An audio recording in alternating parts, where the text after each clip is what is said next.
7-hour drive. I assume they're not going to drive, but are they planning on coming? Yeah, probably depends on how big of a group you're getting together. It might be cheaper to drive, like 5 people per car. I don't know. You're in the NFL now. You can probably afford it. Right. Just a Yeah. thought.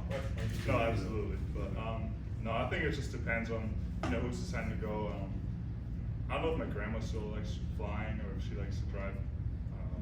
Probably, I guess it depends on all that. How many games were they able to come to last year? Only to one of the games. They were there for the Washington game, so I'm really excited for them to all come. And yeah, so last year was only my dad, but this year's really probably everyone. Did they get to see you play at Central Michigan? No. So first 2 years, they came in the off season, like spring ball season, just because there was a little bit more free time. And then they were like, "Oh yeah, we're coming this year," and then COVID hit, obviously, and then you had to quarantine every time you wanted to travel somewhere, and then no one could take off 5 weeks to travel somewhere, obviously. So That news this morning was huge. it was, yeah. I was pumped. Have you ever been to Frankfurt? Yes, I have. How would you describe it? Old. No, it's really nice stuff. No, it's a beautiful city. I probably need to freshen up with some restaurants and stuff that are out there to give the right recommendations. But no, it's beautiful, and I'm just looking forward to going out there. Bernhard, where are you now as compared to where you were last year at this moment in terms of preparation and everything else? We've been having a lot of fun in the off season. Feel better physically, mentally. Really take care of your body in the off season. You put on a couple pounds. You work in the technique. You build more chemistry with the guys, which has been huge. And yeah, you just get more comfortable with the other guys, but also with like playbooks, with the speed of the NFL and everything. And I'm just looking forward to the season now.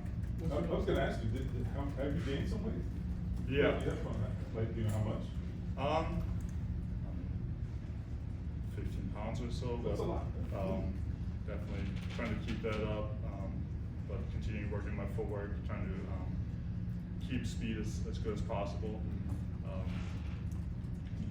Looking forward to then also trying to using that extra weight on the field and really translating that on the football field. You still feel like yourself despite that? Oh, definitely. I feel That's good. better than ever. What was the single biggest thing you learned last year? You faced some great pass rushers, but what was the single greatest thing you learned? The single greatest thing that I learned, probably just that I can do it. Obviously, it's not always the result that you want, but especially in a rookie season, going up against rushers that you've watched on TV for such a long time. That Khalil Mack came from the same conference, and you look up to him, and then you face him all of a sudden, and it kind of gets in your head. But then more and more realizing that you got this, and you can really hang in with those guys. It's a huge step forward.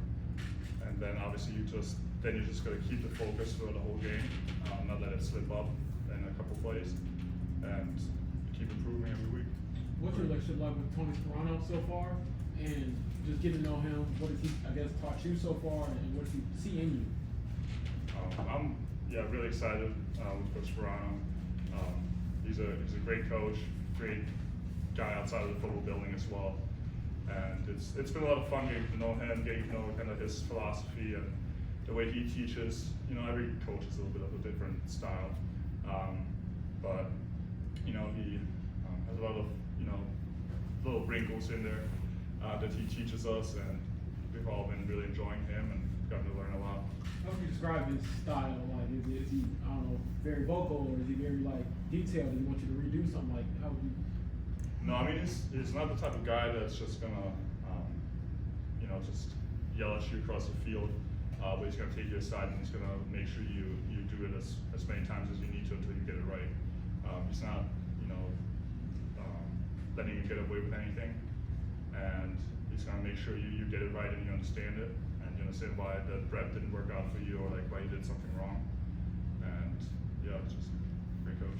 Are you guys, when you self-critique, look back at last year, do you take more from the good that you did or the things that you want to improve on? Obviously you wanna learn from both, but the negatives are always gonna stick in your head a little bit more. Is it hard to get past them or? No, I wouldn't say that. It's just you're gonna, you know, it reminds you, like when you think about something, you remember more of the negative things. And I've just always been, you know, a perfectionist, and you can have like whatever 70 good snaps, and then you get 1 or 2 bad ones in there, but you're gonna think about those the most the next day, especially if then you don't win as a team. So you just kind of get in your own head a little bit, but that's also something you gotta learn, that it's a week-to-week league, and you gotta learn from these mistakes and then improve them. But looking back at the last season, obviously you kind of watch those bad plays over and over again, and just gotta make sure they don't happen again. Were you able to move past them last year? Were you able to move past them last year, or did they sort of not answer for longer than they should have? Well, I think it's definitely a tough thing to move past, but I've also had some great guys in the locker room, you know, Quentin right next to me, who is the first guy that picks me up right after, and you just, you know, work through it together. You come in on a Monday and work on those mistakes, and then you're just gonna move on.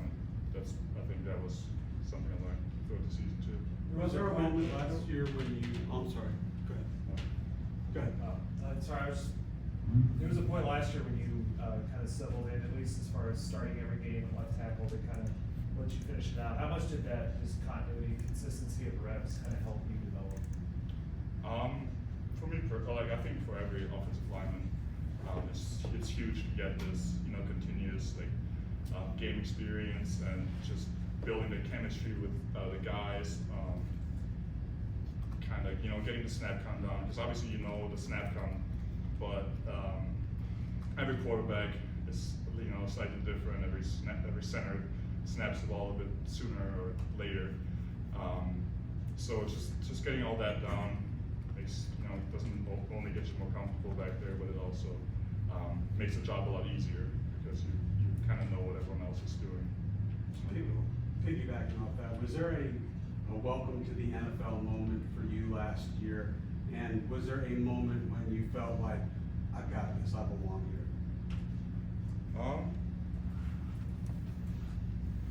Kind of going back and thinking about the negative place more than the positives, but the Denver game obviously was like the welcome to the NFL moment of you're not exactly on snap count, or you take the wrong first step or something, and you're gonna get beat.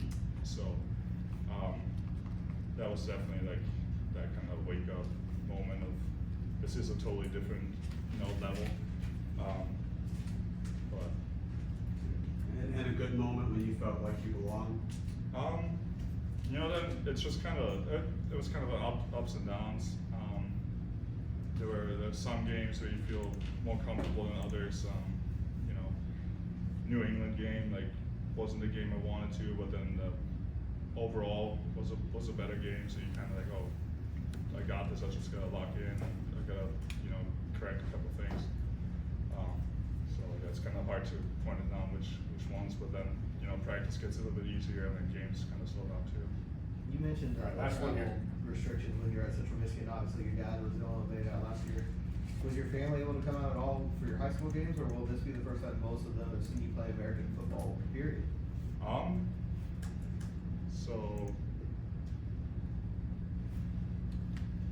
let me think.